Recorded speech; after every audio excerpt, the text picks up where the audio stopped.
Sorry నానా. మిదు గంట నుంచి టీవీ చూస్తున్నావు, ఎప్పుడు టీవేనా? మిదు ఫోన్ పట్టుకొని టైం పాస్ చేస్తున్నావా? అమ్మ ఒక్కతే పని చేస్తుంది, హెల్ప్ చేయిపో.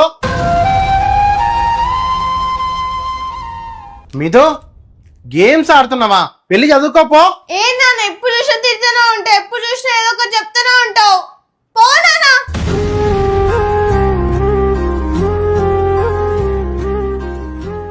ఏంది మీదు నాన్నతో మాట్లాడేది అట్లనేనా? ఏంది మమ్మీ, నాన్న టీవీ చూడనియరు, ఫోన్ చూడనియరు, పనుకోనియరు. నువ్వు టీవీ గంట నుండి చూస్తున్నావు, ఏమన్నా అన్నాడా? నీకు ఇష్టం వచ్చినప్పుడు గేమ్స్ ఆడుతున్నావు, నీ ఇష్టం వచ్చినప్పుడు అనుకుంటున్నావు, అది మంచి పద్ధత? ఊకే టీవీలో ఫోన్లు చూస్తే కళ్ళు పాడైపోవా? నిన్ను పని నేర్చుకోమడం తప్ప.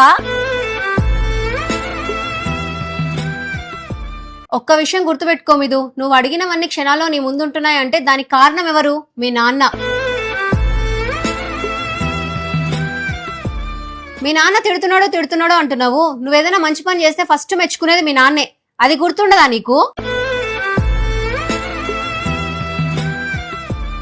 మన గురించి మీ నాన్న పడుతున్న కష్టం నీకు కనిపించదు. నువ్వు ఫ్యూచర్ లో కష్టపడకుండా ఉండాలని ఇవన్నీ నేర్చుకోమంటున్నాడు. అంతేగాని నేను తిట్టాలని బాధ పెట్టాలని కాదు. ఒక్కసారి మీ నాన్న ప్లేస్ లో ఉండి ఆలోచించు మీదు, మీ నాన్న ఎందుకు అట్లా అంటున్నాడో తెలుస్తది.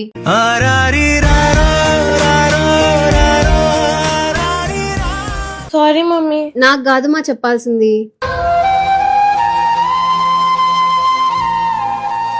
సారీ నానా. మన సంతోషం కోసం తన జీవితాన్ని ధారపోసే ఒకే ఒక వ్యక్తి నాన్న మాత్రమే. నాన్న కోపంలో కూడా మన మంచే ఉంటుంది. అందరికీ హ్యాపీ ఫాదర్స్ డే.